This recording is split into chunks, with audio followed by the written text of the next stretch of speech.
Senhor esteja convosco. Ele está no meio de nós. Proclamação do Evangelho de Jesus Cristo, segundo Mateus. Glória a vós, Senhor. Naquele tempo disse Jesus: Ai de vós, mestres da lei, fariseus hipócritas! Vós pagais o dízimo da hortelã, da erva doce e do cominho, e deixais de lado os ensinamentos mais importantes da lei, como a justiça, a misericórdia e a fidelidade. Vós deveríeis praticar isto, sem contudo deixar aquilo. Guias cegos, vós filtrais o mosquito, mas engolis o camelo. Ai de vós, mestres da lei, fariseus hipócritas! Vós limpais o copo e o prato por fora, mas por dentro estáis cheios de roubo e cobiça. Fariseu cego, limpa primeiro o copo por dentro, para que também por fora fique limpo. Palavra da salvação. Glória a vós, Senhor. Caríssimos irmãos e irmãs em Cristo Jesus, como nós terminamos de ouvir no Santo Evangelho proclamado, Jesus, ele dirige várias censuras à liderança religiosa do povo judeu, do povo de Israel. São censuras que devem também chamar a nossa atenção. Por quê?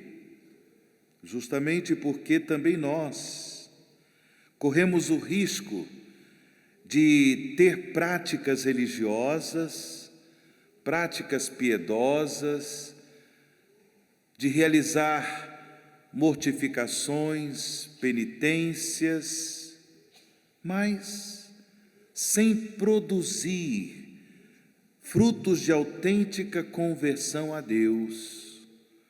Nós também corremos esse risco.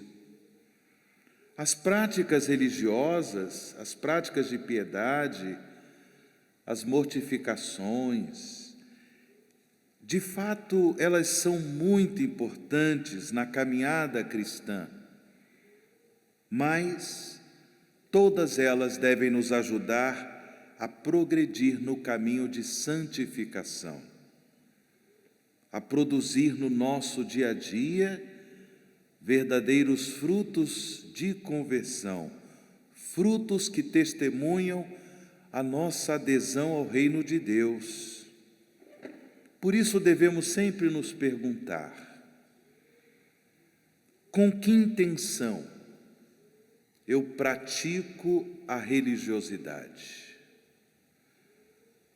Quais são as intenções do meu coração quando eu pratico a penitência, quando eu pratico a mortificação, quando eu pratico o jejum, as práticas de piedade, nesse tempo que muitos estão fazendo, por exemplo, a quaresma de São Miguel Arcanjo?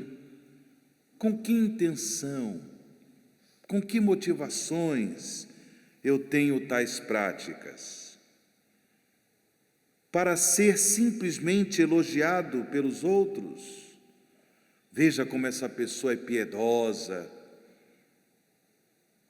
A intenção é a vaidade religiosa? Para que eu tenha, por exemplo, na comunidade cristã, privilégios, para que eu ocupe os primeiros lugares. A intenção é essa? Ou de fato, eu tenho práticas religiosas para amar a Deus e amar o próximo? São perguntas que nós devemos nos fazer, exatamente para buscarmos, na graça de Deus, produzir, com a ajuda das práticas de piedade, produzir autênticos frutos de conversão. Nós ouvimos na primeira leitura desta liturgia da palavra que o apóstolo São Paulo, ele também nos alerta a respeito da vinda gloriosa de Jesus, a vinda gloriosa de Cristo, a parousia. Justamente por não sabermos quando acontecerá o dia glorioso do Senhor, todos nós somos chamados a estar preparados. E como Paulo, ele nos ilumina em relação a esta preparação para a vinda gloriosa do Senhor. Ele diz simplesmente isso no final da primeira leitura, nesse trecho da sua segunda carta aos Tessalonicenses. Nosso Senhor Jesus Cristo e Deus nosso Pai, que nos amou em sua graça e nos proporcionou uma consolação eterna e feliz esperança, animem os vossos corações e vos confirmem em toda boa ação e palavra. Preparamo-nos para a vinda do Senhor, tendo boas ações. Ações segundo os ensinamentos salvíficos de Jesus. Ações de justiça, de misericórdia, de solidariedade, verdadeiro amor a Deus, que se testemunha, que se concretiza no amor aos nossos irmãos e irmãs. Nesta memória festiva de Santa Mônica, certamente o seu testemunho, ele nos ajuda também nesta motivação para que creiamos que para Deus nada é impossível e que creiamos também no valor da oração de intercessão. Como nós ouvimos no começo desta celebração, rezando incessantemente pela conversão do seu filho Agostinho, Santa Mônica, ela testemunha que todos nós devemos cultivar a esperança na conversão dos pecadores, esperança na conversão daqueles irmãos e irmãs por quem nós oramos, por sua conversão. Porém, é fundamental orar sem cessar, orar sem esmorecer. Que Deus, de um modo especial, nesta Santa Missa, abençoe todas as mães que oram incessantemente pela conversão de seus filhos.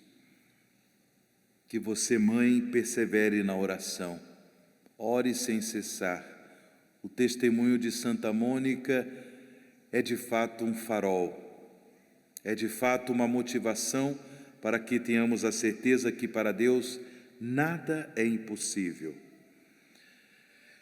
Tendo em vista que no próximo ano, no ano de 2025, nós viveremos em toda a Igreja o Jubileu da Esperança, conforme a convocação que nos fez o Papa Francisco, nós estamos vivendo um ano de preparação para o Jubileu de 2025, e esse ano de preparação é dedicado à oração, ano da oração.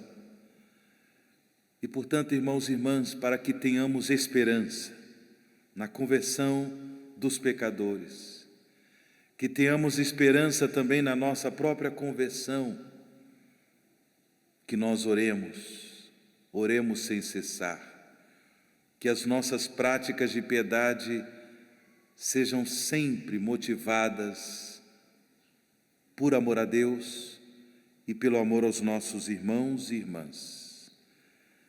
Louvado seja nosso Senhor Jesus Cristo. Para sempre seja louvado. Santa Mônica, rogai por nós.